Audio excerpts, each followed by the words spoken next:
Como decía el doctor Bertaza, repasaremos las normas generales de lo que es la feria fiscal y el régimen opcional de presentación y pago que se reglamentó hace algún tiempo, pero quedará entonces en expectativa si surge alguna modificación con decisiones previstas como consecuencia del cambio de gobierno. Bueno, para hacer un repaso rápido, tenemos aquí la hoja de ruta. Vamos a ver algunas cuestiones previas, como la definición de términos prevista en el artículo 4 de la Ley 11.683, la situación de la notificación en un día inhábil. Después nos adentraremos en las normas generales de la feria fiscal, su alcance, efectos, excepciones y particularidades, y pondremos algunos ejemplos para el cómputo de los plazos cuando se dan las notificaciones antes o después de la feria fiscal de verano. Y como último tema, como mencionábamos, la reciente normativa vinculada al régimen opcional de presentación y pago exclusivamente para el IVA y ganancias, sujetos comprendidos, obligaciones alcanzadas, condiciones, determinación y forma de pago del pago a cuenta, el ejercicio de la opción y el alcance de esta cuestión novedosa respecto a los regímenes de información. Entonces, repasemos en términos generales lo que tenemos que tener en cuenta en materia de términos. El artículo 4 de la Ley de Procedimiento Fiscal expresamente establece que para todos los términos previstos en la Ley de Rito Fiscal se computarán únicamente los días hábiles administrativos. Cuando los trámites tengan que circunscribirse a organismos judiciales o al Tribunal Fiscal de la Nación, se entenderán los hábiles para estos organismos, ¿no? Por último, dice que en materia de los distintos gravámenes que están alcanzados por esta Ley 11.683 como marco general, se tendrán que considerar los días hábiles administrativos, excepto que las distintas normas prevean un caso de días corridos. Entonces, lo que sabemos es que en términos generales vamos a considerar los días hábiles. Esto es importante por lo que vamos a ver luego en materia de feria fiscal. Ahora bien, tenemos que repasar un antecedente que me resulta interesante destacar respecto de la notificación en un día inhábil. Bueno, se dio oportunamente una discusión respecto de cuándo comenzaba a correr el plazo cuando la notificación se daba en un día inhábil. Por ejemplo, la notificación de una determinación de oficio, un requerimiento de información de terceros.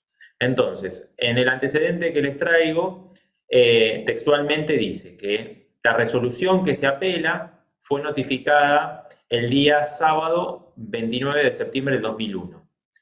Por lo tanto, interpreta la vocal, que luego vamos a mencionar, que dado que esa notificación se dio en un día inhábil, el día sábado, a los efectos procesales se debe tener por notificada el día hábil siguiente. En consecuencia, nos pone el ejemplo que esa notificación realizada el día sábado debe ser entendida como notificada el día lunes 1 de octubre y por lo tanto el plazo empieza a correr a los fines de la interposición del recurso el martes 2 de octubre.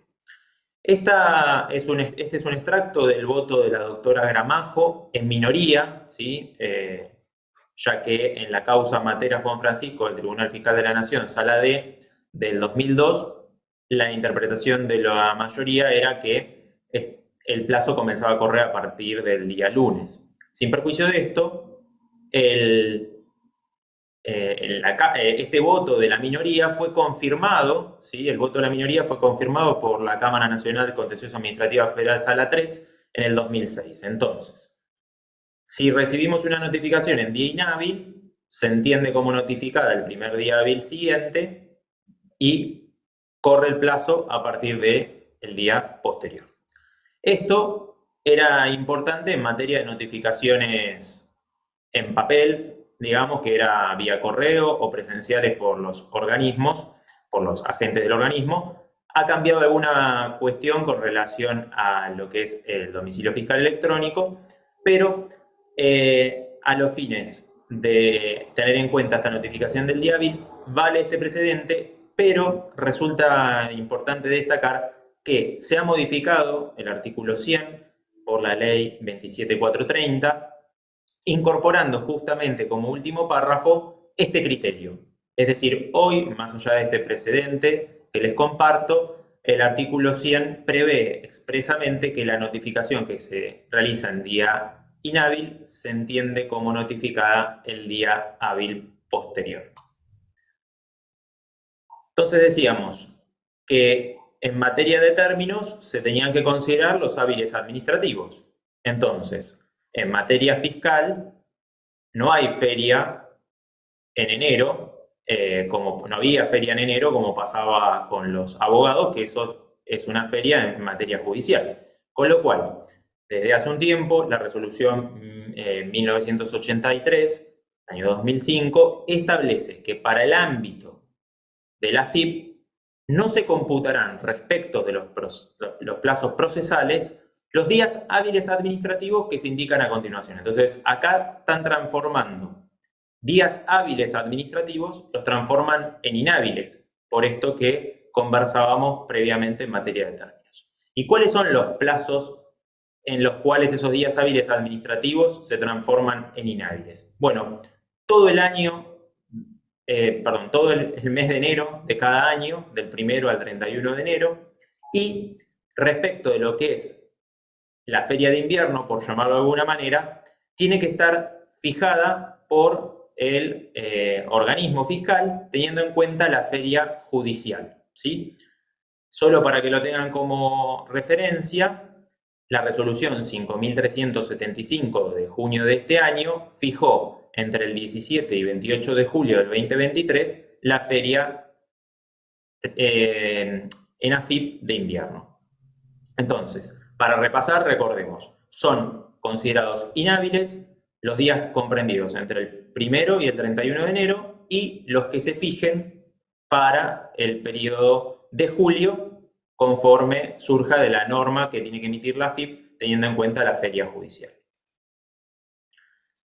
¿Qué efectos tiene esta feria fiscal, ya sea de verano o de invierno, para llamarlo de esa manera? Que los plazos para contestar requerimientos, citaciones o actuaciones administrativas notificados durante el periodo comprendido en todo el mes de enero de cada año o el plazo que se fije para la feria de invierno comenzará a correr a partir del primer día hábil administrativo inmediato siguiente al de la finalización del periodo que se fija como feria fiscal. Tenemos excepciones, ¿sí? La feria fiscal no obsta el ejercicio de las facultades de fiscalización y verificación a cargo de la FIP. Y, por otra parte, tenemos que tener en cuenta que el juez administrativo, mediante resolución fundada, podrá habilitar días y horas para realizar determinados actos o trámites en los casos que la demora, ¿sí? En la realización de los mismos genere una afectación a los intereses fiscales. Seguimos con excepciones o particularidades. La FIP podrá disponer, asimismo, que la realización de aquellos trámites que resulten improrrogables para el contribuyente, responsable o usuario aduanero, se realice en determinadas dependencias. Algo importante, la suspensión, ¿sí?, de estos plazos, es decir, el periodo de feria fiscal, no modifica los términos relativos a lo que es la prescripción de las acciones y poderes del fisco para llevar adelante, ¿sí?, el reclamo de tributos y demás cuestiones. Y como punto saliente, tenemos que recordar que en términos generales, es lo que prevé la resolución en análisis, que la feria fiscal no rige respecto del pago de obligaciones impositivas aduaneras de los recursos de la seguridad social, ya sea capital, multas u accesorios. Y tampoco alcanza la presentación de la declaración, la suspensión de los vencimientos por presentación de declaración jurada. Entonces, Acá estamos viendo el marco general. Luego analizaremos las particularidades que se instrumentaron recientemente. Y en materia de clausura, ¿sí? El dictamen 2 del 2006 establece que si hay una resolución de clausura y solo que ya se encuentra firme y solo hay que efectivizarla, podrá realizarse esa efectivización de la clausura en el periodo en que estamos en feria fiscal. Vayamos ahora a unos ejemplos, ¿sí? Tenemos notificación respecto de la feria fiscal, previo al inicio de la feria o durante la feria fiscal. ¿Qué nos notificaron? Un requerimiento de información de terceros en el cual nos otorgan un plazo de 10 días hábiles para contestar. Y aquí vamos a ir analizando los tres ejemplos en función a cuándo se recibe la notificación, cuándo queda notificada, cuándo inicia el cómputo, cuándo se reinicia y cuándo vence. A estos efectos hay que tener en cuenta las consideraciones que se realizaron, que el lunes 25 de diciembre del 2023 es feriado, es decir, un día inhábil por Navidad, que estamos asumiendo, ¿sí? Porque todavía no lo sabemos, que el 29 de diciembre es hábil. Recuerden que a veces el 29 o 30 de diciembre se transforma en inhábil para la administración pública. Bueno, acá asumimos que el viernes 29 es hábil y recordamos que el 12 y 13 de febrero son días inhábiles por el feriado de carnaval. Entonces, el primer caso, previo al inicio de la feria fiscal. Recibimos la notificación del domicilio fiscal electrónico el viernes 22 de diciembre. Queda notificado, recuerden, si no se abre ese día, el primer día, el lunes siguiente. Pero ¿qué pasa? El lunes siguiente es el 25 de diciembre, que es feriado, con lo cual queda notificada de oficio, como tenemos acá en el ejemplo, ese requerimiento el martes 26 de diciembre. Con lo cual comienzan a correr los plazos el miércoles 27 de diciembre.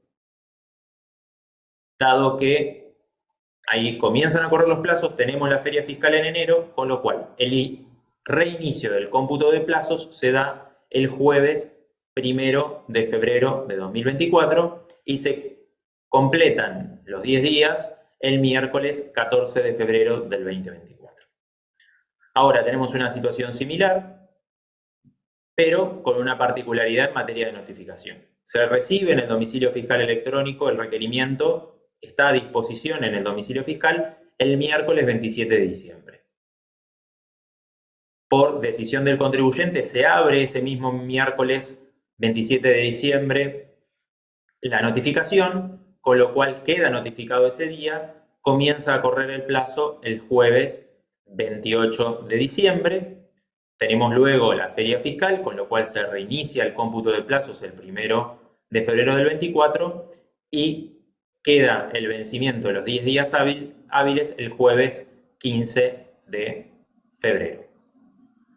Ahora tenemos una notificación durante la feria fiscal. Se recibe y está a disposición en el domicilio fiscal electrónico el requerimiento el 3 de enero del 2024. Ya estamos en feria, comienza la feria el 1 de enero. Se abre por voluntad del contribuyente ese mismo día, con lo cual queda notificado el 3 de enero, pero el inicio del cómputo debe tenerse en cuenta el 2 de febrero del 2024. Porque recuerden que la resolución dice, y teniendo en cuenta lo que comentamos previamente en la causa Juan Francisco Matera del 2002-2006 y lo que prevé el artículo 100 de la ley 11.683 y la propia resolución, que cuando queda notificado un requerimiento durante la feria fiscal, comienza a correr el plazo a partir del día subsiguiente al que se reinician, se finaliza la feria. Entonces, finalizó la feria el 31, se entiende notificado el 1 de febrero, con lo cual el plazo comienza a correr el viernes 2 de febrero del 2024. No hay reinicio porque se notificó en feria, con lo cual los 10 días culminan el lunes 19 de febrero del 2024. Entonces, hasta aquí el repaso del concepto de términos y de la feria fiscal en materia general. Ahora nos adentramos en el régimen opcional de presentación de declaración jurada y pago de IVA y de ganancias previsto por la resolución 5437 que se publicó en el Boletín Oficial el 24 de octubre pasado. Esta resolución establece un régimen opcional de presentación de declaración jurada y pago del impuesto al valor agregado y del impuesto a las ganancias exclusivamente respecto de los vencimientos que operan durante el mes de enero de cada año. Entonces, recae sobre estos dos tributos exclusivamente para los vencimientos de presentación y pago que operan en el mes de enero de cada año y serán los sujetos comprendidos los previstos taxativamente en la norma. Es decir, son las micro y pequeñas empresas que tengan certificado vigente y se encuentren categorizados en el sistema registral con los códigos 272 y 274 al momento de ejercer la opción, o los pequeños contribuyentes que no tienen certificado MIPYME, pero cumplen con las condiciones previstas en el inciso A del artículo 4 de la resolución 5321, a la cual me remito en mérito a la brevedad, es la resolución del plan de facilidad de pago permanente. Y si estos pequeños contribuyentes cumplen con esas condiciones, quedan caracterizados en el sistema registral con el código 547. Y es importante, insistimos, que estas caracterizaciones tienen que estar vigentes al momento de efectuar el ejercicio de la opción. Entonces, recae exclusivamente respecto de micros y pequeña empresa con certificado vigente o sujetos comprendidos en el artículo 4, inciso A de la 5321, categorizados como pequeños contribuyentes. Quedan excluidos los responsables por deuda ajena respecto de las obligaciones que no les sean propias y los sujetos alcanzados por el impuesto al valor agregado que hayan optado por el IVA anual agropecuario. ¿Qué obligaciones entonces, repasamos, quedan alcanzadas? Se encuentran alcanzadas respecto del IVA, la presentación de la declaración jurada y en su caso el pago, ambos correspondientes al periodo fiscal diciembre de cada año, ¿sí?, anterior al mes de enero por el cual se ejerce la opción. Respecto de ganancias, presentación de declaración jurada y en su caso pago, ambos correspondientes al periodo fiscal cerrado en agosto del año inmediato anterior al cual se ejerce la opción. Entonces, estamos hablando de diciembre del 2023 para el IVA, que vence en enero del 2024, y cierre de ejercicio agosto 2023, que vence en enero del 2024. Las obligaciones que mencionamos vencerán el día hábil inmediato anterior a la primera fecha establecida en el cronograma de vencimiento que fija la FIP para idénticas obligaciones para lo que es la obligación de febrero. Entonces, resumiendo, ¿qué me dice acá? Que el IVA de diciembre que vencía en enero lo voy a tener que pagar un día hábil anterior a cuando comienza a vencer enero, que se paga en febrero. Entonces, en febrero, un día antes de que venza el IVA general, no importa cuándo termina, cómo termina mi número de quit, sino dice el día hábil inmediato anterior al inicio del cronograma previsto para febrero, tengo que pagar. Lo mismo pasa con el impuesto a las ganancias. ¿Qué condiciones tengo que cumplir para poder ejercer la opción? No tengo que registrar incumplimientos en la presentación de los últimos 12 periodos fiscales contados hasta el 31 de octubre anterior al que se ejerce la opción, en el caso del IVA, y respecto de ganancias, no tengo que tener incumplimiento en la presentación de la declaración jurada respecto del periodo fiscal inmediato anterior a aquel a cuyo vencimiento opera en el mes de enero. Si bien nos dan esta facilidad, ¿sí?, de pagar en febrero y hacer la presentación en febrero, la FIP prevé que los contribuyentes deben realizar un pago a cuenta por cada una de estas obligaciones, es decir, un pago a cuenta de IVA y un pago a cuenta de ganancias. El importe se va a fijar por un procedimiento automático que va a realizar el fisco, en función a la información que cuenta en su base de datos. Lamentablemente, de la resolución no surge cómo se va a determinar ese pago a cuenta, tema que debiera ponerse en conocimiento del contribuyente para poder evaluar si le conviene o no le conviene hacer este ejercicio de la opción, ¿no? Y lo que tienen que tener en cuenta es que se tiene que cancelar en la fecha que se establezca por la página de AFIP. ¿Cómo voy a ingresar los pagos? Con los códigos previstos en la propia resolución, ¿sí? Código de impuesto, concepto, perdón, que tenemos en pantalla. Y acá tenemos que tener en cuenta lo siguiente. ¿Cómo voy a ejercer la opción y cuándo? Bueno, la opción la voy a hacer a través del servicio denominado mis aplicaciones web. Una vez que estoy dentro de mis aplicaciones web, tengo que elegir el formulario 1239, opción feria fiscal, con clave fiscal, ¿sí? ¿Cuándo voy a poder ejercer la opción? Entre el 27 de diciembre de cada año y el día hábil inmediato anterior a la primera fecha de vencimiento operada para el mes de enero. Entonces puedo hacerlo del 27 de diciembre hasta el día hábil anterior a que empiece a vencer el IVA.